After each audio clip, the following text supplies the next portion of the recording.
Jordan thought he had it all figured out when he moved his money to a high-yield savings account paying 4-5%. He'd done his research, knowing traditional savings accounts were a ripoff. While most people were earning a paltry 45%, Jordan was earning 10 times that, convinced he had solved the problem. But he hadn't. Not really. His bank was still making significantly more from his deposit than he was. In fact, he could have done what his high-yield account was doing with his money himself, and kept the entire yield. But here's the truly frustrating part. His co-worker, Maya, still had $20,000 sitting in a traditional savings account. In 1 year, her bank paid her a mere $76 in interest. That same year, her bank took that very $20,000 and used it to generate over $1,200. She received $76. They kept the rest, and she even thanked them for it. Maya had no idea she was losing money. Jordan believed he had fixed the problem. They were both wrong, just at different levels of misunderstanding. We crunched the numbers on both scenarios, and what your bank doesn't want you to see is about to be revealed. Maya did everything she was told to do by conventional wisdom. She diligently saved 6 months of expenses and kept it in a savings account at a large national bank. Every month, she checked her balance and saw a small interest deposit. It wasn't much, just a few dollars here and there, but it felt responsible. It felt safe. Her savings account was paying a meager 38% annual percentage yield, which is currently the national average according to FDIC data. On $20,000, that amounts to just $76 a year, or about $6. $33 a month, hardly enough to buy lunch. Maya likely never paused to consider what her bank was actually doing with that $20,000 while it sat in her account. She probably assumed it was simply tucked away in a vault somewhere, waiting for her, but it wasn't. The moment Maya deposited that money, the bank immediately put it to work, not for her benefit, but for theirs. Let's look at exactly what Maya's bank did with her $20,000. The first thing they did was lend it out. This is the fundamental business model of every bank. They take your deposit, pay you a tiny fraction of a percent, and then lend that same money to someone else at a much higher rate. The difference between what they pay you and what they earn is called the net interest margin. Currently, the average net interest margin for U.S. banks stands at 39%, its highest point since 2019. Let's translate that into concrete figures. Maya's bank paid her 38%, yet they earned an average of 39% on the money they lent out using her deposit. On $20,000, that represents a spread of approximately $602 a year that the bank pockets. Maya received $76. The bank generated $602 from the very same $20,000. But that's just the average. The truly wide margins are found in areas like credit cards. The average credit card annual percentage rate in the first quarter of 2026 is a staggering 21%. Maya's bank takes deposits like hers, pays her 38%, and then turns around and lends that money to credit card holders at 21%. That's a spread of over 20 percentage points. On $20,000, if the bank allocated even a fraction of Maya's deposit toward credit card lending, the profit from that slice alone would dwarf what they paid her for the entire year. Consider auto loans, where the average rate on a new car loan is around 5%. Mortgages average about 8%. Personal loans typically hover around 12%. Every single one of these lending products is funded in part by deposits like Maya's, and each one earns the bank multiples of what Maya receives. Then there's the Treasury trade, and this particular practice should give you pause. Maya's bank takes a portion of her deposit and buys short-term U.S. Treasury bills. Right now, 3-month Treasury bills are yielding around 3.6%. The bank buys these treasuries with Maya's money, earns 3.6%, and still pays Maya only 0.38%. That's a 22% spread on an asset that Maya could easily buy herself. The bank is quite literally acting as a middleman between Maya and the US government, charging her over 3% for the privilege. And that's not even mentioning the fees. American banks collected an estimated $12, $1 billion in overdraft fees, insufficient funds fees, ATM fees, maintenance charges, and other service fees in a single year.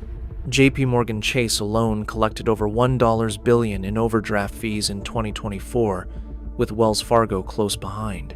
These fees are charged to the very same customers whose deposits fund the bank's lending operations. Maya's $20,000 is an integral part of that profit-generating machine. We haven't even touched on the interchange revenue the bank earns every time Maya swipes her debit card, taking a cut from the merchant, nor the float the bank earns on pending transactions, holding your money for a day or two before it actually clears. And let's not forget the anonymized data from your spending patterns that banks package and share with marketing partners. Each of these represents another channel of profit built directly on top of Maya's deposit. When you add it all up, the picture becomes painfully clear. Maya's bank didn't merely hold her money, they rented it. They paid her $76 a year for the right to use her $20,000 however they wished, and she genuinely believed she was earning interest. Now, let's turn our attention to Jordan. Jordan is likely the person watching this video thinking, I already knew all that. That's precisely why I moved my money to a high-yield savings account. And Jordan isn't entirely wrong. He's light years ahead of Maya.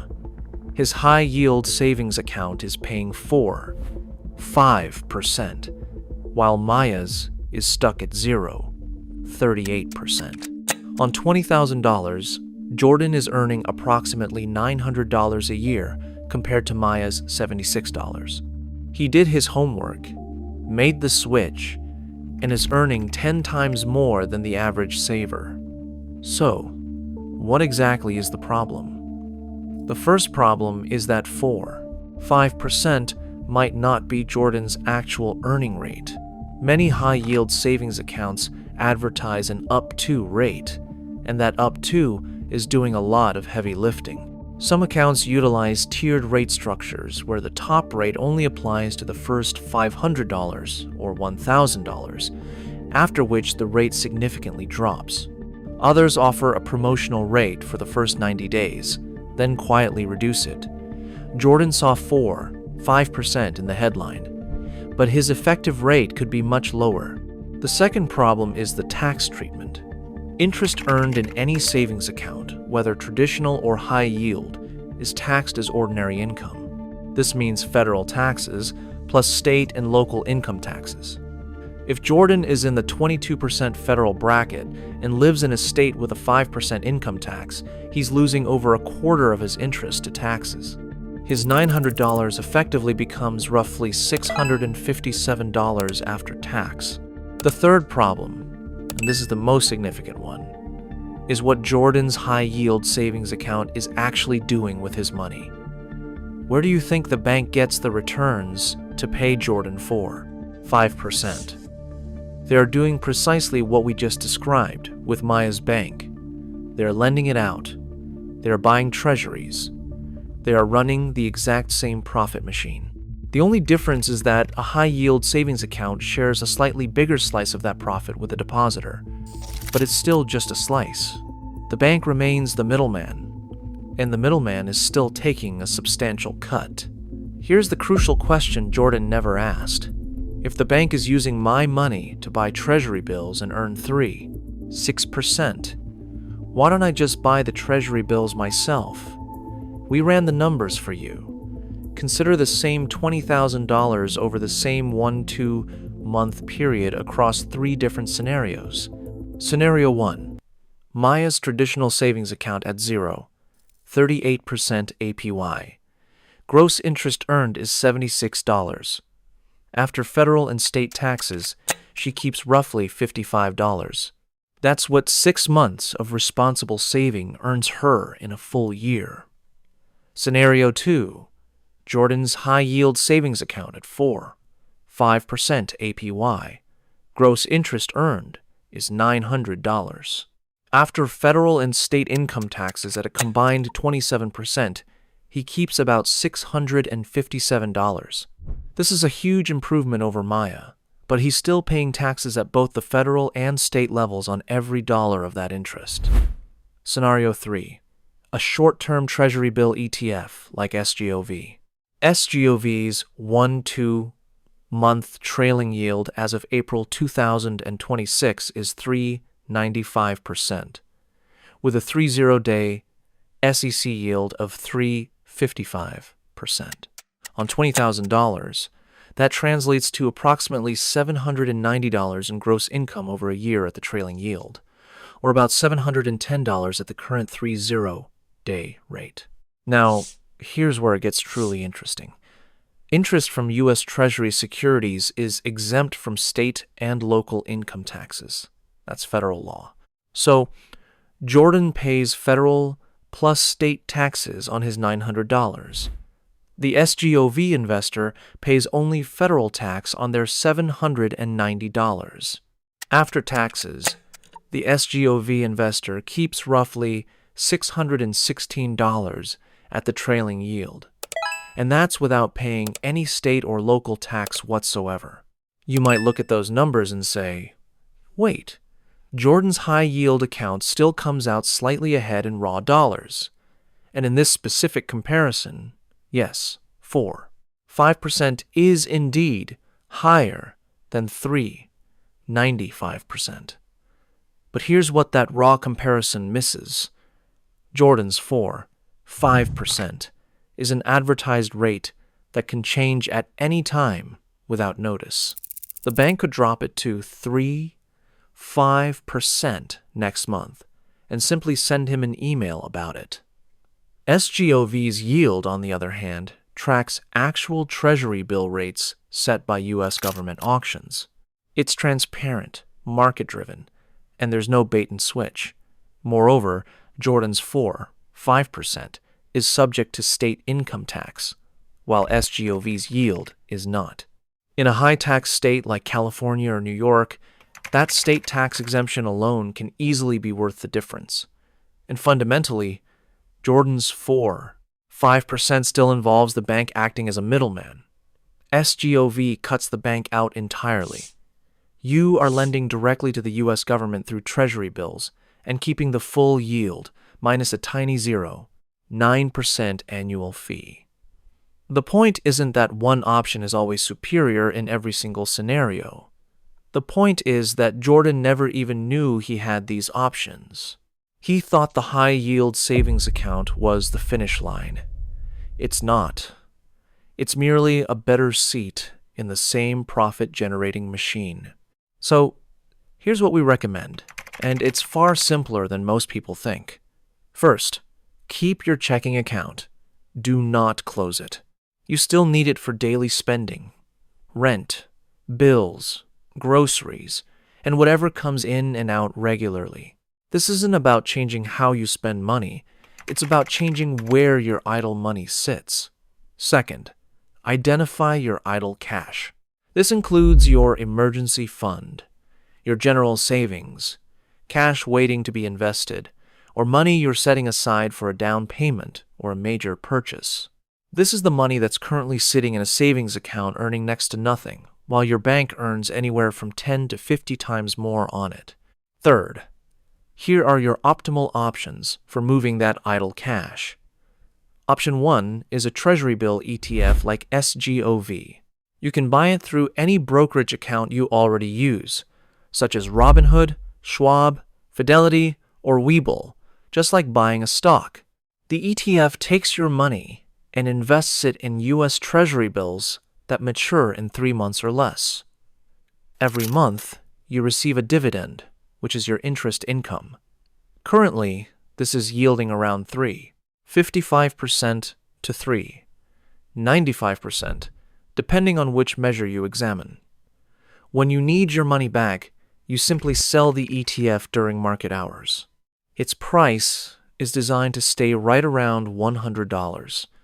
The expense ratio is a mere 0.9% a year, which on $20,000 amounts to just $18 annually. And crucially, your distributions are exempt from state and local income tax. Option 2 is treasurydirect.gov. This is the U.S. government's official website where you can buy Treasury bills directly. There is absolutely no middleman involved. No brokerage, no ETF, no expense ratio. You set up an account, link your bank, and buy T-bills at auction. When they mature, you get your money back with interest. The main downside is that it's less liquid than an ETF, as you're committing to a maturity date ranging from 4 weeks to 52 weeks. However, if you don't require instant access, this is the purest version of cutting out the middleman entirely. Option 3 is a money market fund. These are offered by major brokerages like Fidelity, Schwab, and Vanguard. They invest in short-term government securities and other high-quality short-term debt. Money market funds offer daily liquidity, meaning you can pull your money out at any time. Their yields are currently competitive with high-yield savings accounts. And if you choose a Treasury-only money market fund, you receive the same state tax exemption as SGOV. Now, here's the objection most people raise. But my savings account has FDIC insurance. And that's true. FDIC insurance covers up to $250,000 per depositor per bank, guaranteeing your money if the bank fails. That is indeed a real protection. But consider what you're comparing it to. Treasury bills are debt issued by the very same U.S. federal government that backs the FDIC. When you buy a Treasury bill, you are lending money directly to the government. The risk of default is essentially zero because the government possesses the ability to print money to meet its debts. You are not sacrificing safety when you move from a savings account to Treasuries. Instead, you are moving from a government guarantee on your bank to lending directly to that same government. In many ways, it's even more direct. The second common objection is, I need instant access to my money. That's a fair point, and precisely why you keep your checking account funded for daily needs. For your emergency fund held in something like SGOV, yes, there's typically a 1 to 2 business day settlement period when you sell. But honestly, when was the last time you truly needed $20,000 in cash within 60 seconds? In a genuine emergency, 1 to 2 business days is usually perfectly acceptable. And the hundreds of dollars difference in yield you earn while you wait for that emergency to happen is well worth the slight delay. Maya was responsible. She saved her money, kept it in a bank, and checked her balance. She did everything right by the rules she was taught. Jordan was informed. He moved to a high-yield savings account, earning 10 times what Maya earned. He thought he had cracked the code. But neither of them ever asked the truly fundamental question, what is my bank doing with my money, and can I do it myself? The answer, unequivocally, is yes. Your bank takes your deposit, buys treasuries, lends it out at 7%, 12%, or even 21%, and then pays you a mere fraction of a percent. The smartest financial move isn't about finding a better savings account. It's about asking why you need one at all. If this video revealed something you didn't know was happening with your money, subscribe to Lucid Capital and hit the notification bell. We break down the hidden math behind the financial decisions you face every day.